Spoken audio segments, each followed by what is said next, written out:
Hello and welcome to Critical Line Item. My name's Tom Ravlick. Thank you for joining me for this particular podcast. Now, one of the great mysteries in life that people grapple with, whether it be through religion or other means, is what happens after you die. Death is a kind of an obsession, for people in life. What happens when you pass on? What happens to the family? What happens when um, uh, things change? Have you provided for X, Y, and Z?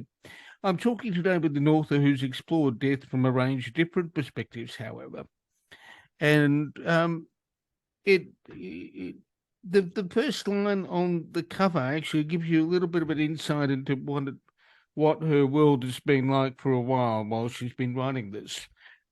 The book is described as an adventure into the world of anatomy and dissection.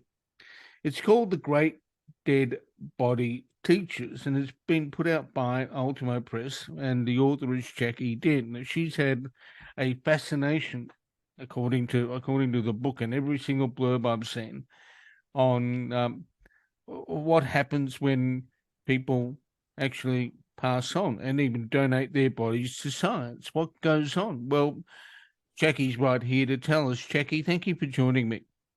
Hi, nice to be on the show.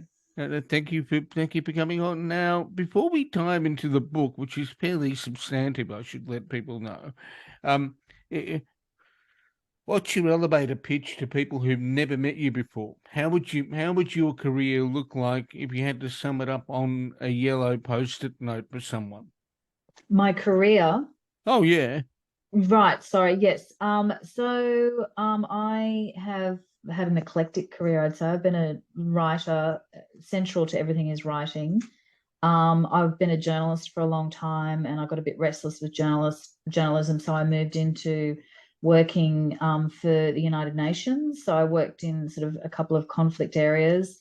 And then I was with the Asian Development Bank as a speechwriter. So I've sort of done a mixture of journalism at kind of, respectable places like the Sydney Morning Herald, the Bulletin, the ABC, although some would say they're not so respectable. But yeah, so I've worked in mainstream media uh, for a number of years, and then I've sort of done communications for various organizations.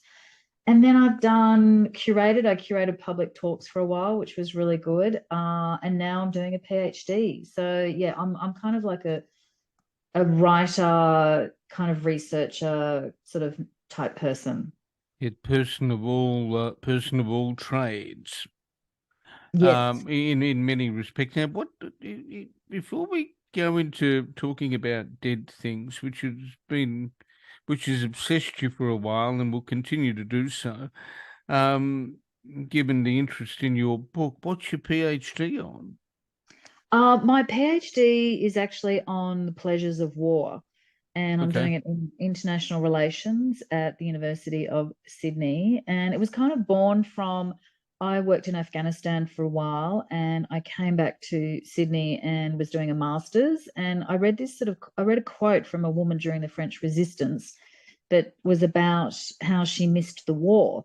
And I thought, gee, that's interesting. Like, you don't really read much about people missing war and having positive experiences. So one thing led to another. And yeah, so that's what I'm researching is positive experiences in war and getting into the weeds of the ontology of war. Like, well, what is war anyway? So And that I'm a warmonger, Tom. okay. That'll be a headline for somebody that listens to the podcast. But yeah, no, but also the PhD is a massive undertaking. What stage are you in? What stage are you at? In the final, like I've done all my research, I've done all my interviews, so now I'm writing. So I've probably got a year of writing now, 8 months of writing. Yes, Yeah, it's a massive task, but I love it though. Like I love researching, I love writing, which was why I enjoy working on this book. we're part of the reason I ask is that I'm entertaining doing a PhD as well in the area of terrorism and extremism, which itself is very contemporary and concerning a lot of people. But in the meantime, um, the Great Dead Body Teachers is your book. It is out now. Um, if you take your book to be a tree, when was the seed for this thing planted? Look, it's quite interesting. Working on the book has sort of made me think more about how I've sort of been interested in this area for a while. So basically my grandparents on my dad's side, my paternal grandparents, they both donated their bodies to the University of Queensland. So Ruby went to UQ in 1969, and then my grandfather Julie, yes, that was his name, he went in 1981. So it was always this sort of thing in the family on the sidelines that they both got dissected. And, I used to think it was kind of weird and fascinating and kind of cool, but I was always like, why would you do that? And then a couple of years ago, just before COVID, mum and dad and I went and had a drink with their next door neighbors. And the daughter who was there at the drinks, she said, "Oh, I've got this new job, Jackie. I'm working at the surgical facility next to, connected to the hospital." And she said the students aren't dissecting whole bodies, and they dissect body parts, but also sometimes the body parts are flown in from America. And I was like, oh, that's weird. Like, have people stopped donating their bodies? Like I know my grandparents had done it. And, I sort of thought, oh, that's a terrible thing that's happened in Australian culture. Like, maybe, why aren't people donating their bodies? So one thing led to another, and that's how it all started. Was just this random conversation got me thinking about, well, what actually did happen to them all these years ago. So I started, I made a few calls. Like being a journalist, you sort of just start going and going, and then it just went on and opened up this whole new world about science, anatomy, medicine, body donation, ethics. It's been for me a really extraordinary and crazy, interesting, juicy topic to get into. There's a lot in there when you flip through the book, even casually, and then there are things that are quite striking. But when you dive into an area, there are things you look at. I wrote a book uh, over 4 months on the travails of Crown Casino, and there were things that were interesting I'd never known before. In the case of the Great Dead Body Teachers, which you can get at all good bookstores, um, what is it that most surprised you when you began to delve into things in more detail? Oh, Tom, that is so hard because it was like a football field of rabbit holes. And, uh, it was, uh, there was a lot to it. I mean, the first thing that maybe comes to mind is was meeting anatomists. I mean, they're kind of quite curious figures. You never really hear about them, and none of them really write memoirs. They're kind of quite, they're just not famous sort of characters in medicine. So meeting anatomists was quite wonderful, and just the way that they love the inside of the body. And so I suppose the thing that I came to realize is that, some of them talked about how they really love dissecting, which to the normal person seems like a really horrible thing to do. But the more I watched, I started watching dissection videos online to get a sense of what they do. I could sort of see why they do find it a beautiful thing, because the inside of our body is absolutely beautiful. It is a palace. I mean, there is, we're so fixated on our bodies in a way, but in such an external, superficial way, whether you're fat or skinny or, some hot Gold Coast Instagram model. But when you actually look in the internal geography of our body, it is kind of exquisite. And I think that was the thing that struck me. I was surprised at how, and if you look at the canon of anatomical art that's been, done over the years, like for centuries before we had photography, etc., the way that people studied the body was through drawings. And so some of the anatomical art is incredibly beautiful. I mean, it's kind of dark as well when you're thinking about what you're looking at, which is, a dissected person, more than likely who didn't consent to be dissected. So I suppose that was very surprising. The other thing that really surprised me was embalming fluid. I thought it was just a jar off the shelf, and then just inject it and someone gets embalmed. Because when you do donate your body, you will usually be embalmed straight up. There is this whole massive embalming scene, and it's more kind of, it's almost like a craft than a science. And there are so many, there's like hundreds of different recipes. The anatomists and technicians are often battling mold, Yeah. and it's a big, so I'd say, you know, just off the top of my head, I mean, there's so many other areas I could go to, but you know, our beautiful bodies and embalming fluid, that was, I was quite surprised at that. It, see, one of the things that even just talking to you about those two elements, it, yeah, it, in the way you've spoken about them, you just had the depth and the impact the whole experience has. Um, I'd had a conversation with Ban Bantam when she wrote her book Quine on and on, you know, on extremists and sort of the sort of cooker types that we see today. And I spoke with her about the the issue of how you engage in self care if something starts to get to the point where it rattles you. Um, in writing about what you wrote about, was there any point in time where you had to take a break from writing because it was getting too intense and having a bit of an impact on your day to day existence? No, I mean, I just occasionally I would just have to pause, you know, like some of the dissection details were a bit full on, but Yeah. no, nothing dramatic like that. I mean, I think, you know, I had a couple of weird dreams. I think you know, when you see the stuff that I saw, like I went to a surgical workshop where there were donors' heads being dissected and studied by ENT trainees. I also went out to a forensic facility, so I saw some body donors in a pretty incredible state in various stages of decay. You know, I think that night I had like, you know, a couple of times I maybe had weird dreams, but no, it wasn't ever super stressful. I mean, I did worry more about upsetting my dad and his brother. And I also was very sensitive to the fact that family members of body donors, you know, might be a bit upset about knowing the details of what happens when you end up at an anatomy school.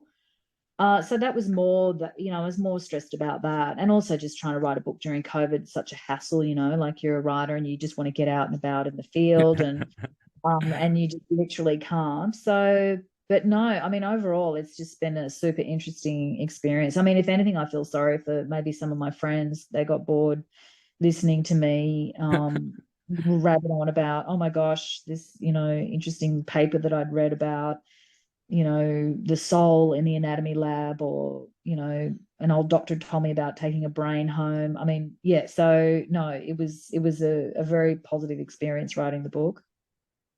Now, um, read, readers will be able to see the end product in the form in which it's been published. And sometimes it's interesting just to sort of reflect on how the thing comes together. I mean, not all of us write um, at our optimum at the same time of day. We've all got different ways in which we approach the task of writing. Um, what was the bit? How did you go about getting this beast out of the way? And how did you go about writing it? Do you have a particular pattern, or is it a case of, you know, you at a point in time of the day you start to write and there's like 2 hours later, 3 hours later you're still at it? Yeah, I mean, it's the great question, isn't it? It's the eternal question of like, how do you get the work done? And I suppose, I don't know, I just love writing, and sometimes um you just get into the flow. I mean, I'm definitely like a morning writer, I'd say.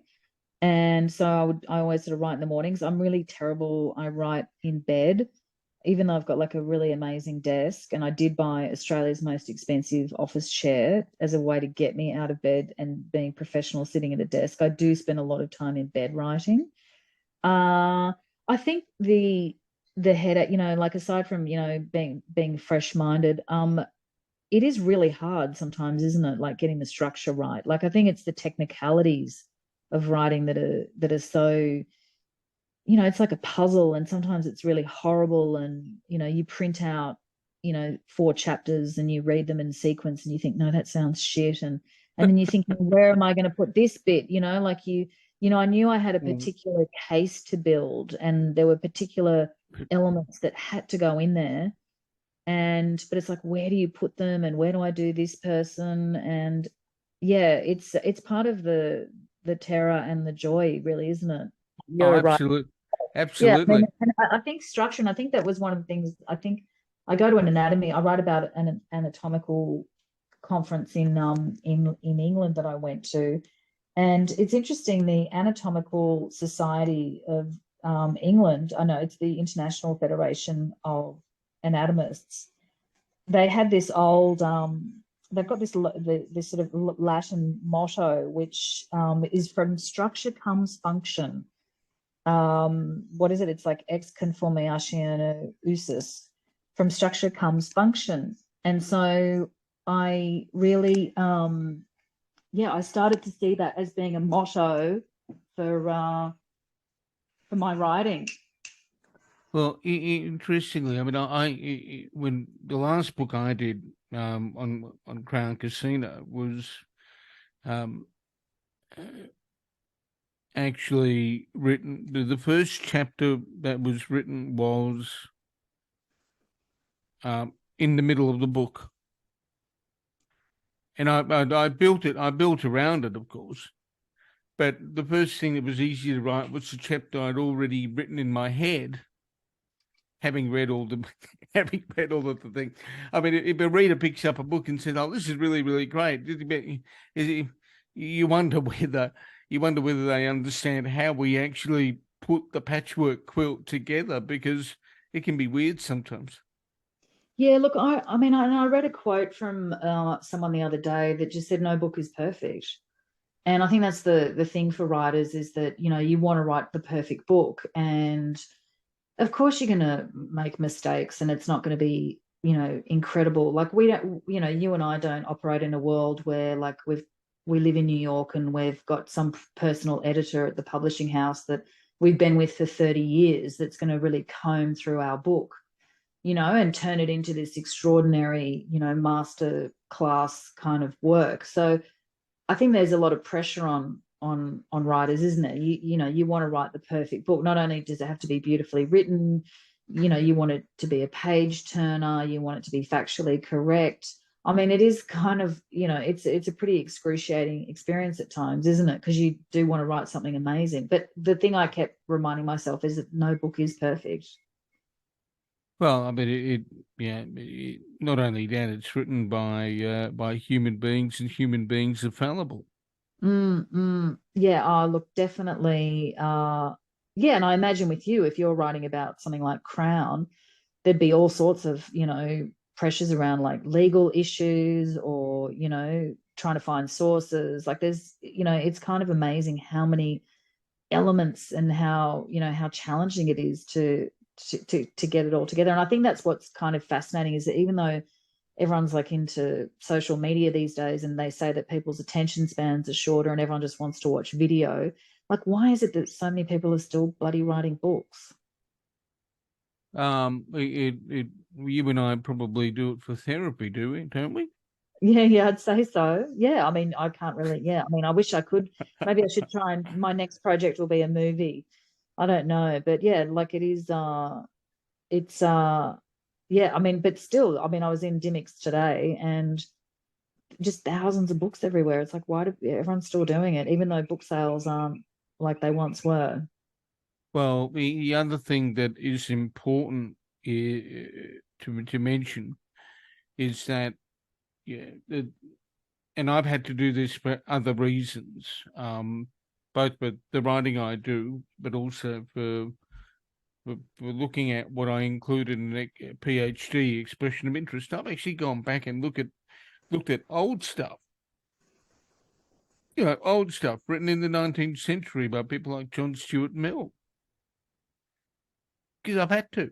The foundations of sort of debate and discourse and free speech and how we Mm-hmm. understand what we understand, because we no longer talk about that stuff. We no longer think about how we actually understand how we actually know what we know, and whether what we know is actually accurate or correct. And so Mm. I've had to go back. So the thing being, it'd be interesting to see how much of a percentage of what you saw in Dimmicks is actually stuff that keeps coming back into stock because old things still rate highly. Yeah. Well, I mean, I definitely with the, the Great Dead Body Teachers, I was totally going back, reading old books from, the 1500s, tracking down. I mean, the thing that I find super interesting is that, didn't actually have the chance to spend any time in at a university dissecting lab for all sorts of reasons. It's a very closed space. It was during COVID, but also the anatomists are very protective of that area. So I was going back I was reading stuff from the 1500s, to get a sense. So there's some famous dissection notes for, a young student saw Andreas Vesalius dissect in the 1500s, and it's an incredible text, so I had to go back in time. And I think that's part of the fun. Like, obviously you're into research, right? So that's part of the fun of when you're writing. And if you're a history nerd, or is finding that great content, and especially by building on it from the past. The idea that I like is that, as my book's kind of obscure, but in 50 years time, in 100 years time, if it's still on a shelf, if there's still enough lithium and someone can access it online, they'll definitely get a portrait of what was happening with anatomy and medical science and dissection and the world that I've written about. And I love that idea that you can, I'm building on a very big human story. What obviously you're touring the book, you're doing everything, you're doing the bookstores and book launches and all the functions that'll keep you busy for a while. Uh, this kind of exercise is very intense, and your PhD will be intense as well. Is there is there a project that's kicking around in the back of your head at the moment that you want to sort of let loose in the wild at some point? Oh yeah, I've got heaps of things on the boil. Definitely. I mean, I'm never short of ideas. So that was what was quite good at working. I worked in radio for a long time. So and journalism is a great way to get rid of ideas. You just write a story and then the idea's gone. But yeah, no, I've got heaps of plans that I want to do. But I think I just need to be a bit more practical and earn a proper living. So I might have to, get like a sort of, yeah, I have to get a part-time proper job of sorts, which is probably the angst of most writers, I'd say. But yeah, no, I've got heaps of ideas, and well, as if I would tell you, you might steal one. I doubt it, though. I doubt it. I don't. We're probably clearly operating in different worlds. But I've been speaking to Jackie Dent, who's a journalist, author, and communications specialist, who's written a wonderful book called The Great Dead Body Teachers. It's out now in Ultimo Press. Jackie, thank you so much for talking to me today. Well, thanks for chatting, and good luck with getting your PhD over the line. Well, fingers crossed that happens. But good luck with yours, and good luck with the book as you continue to do the rounds. Thank you.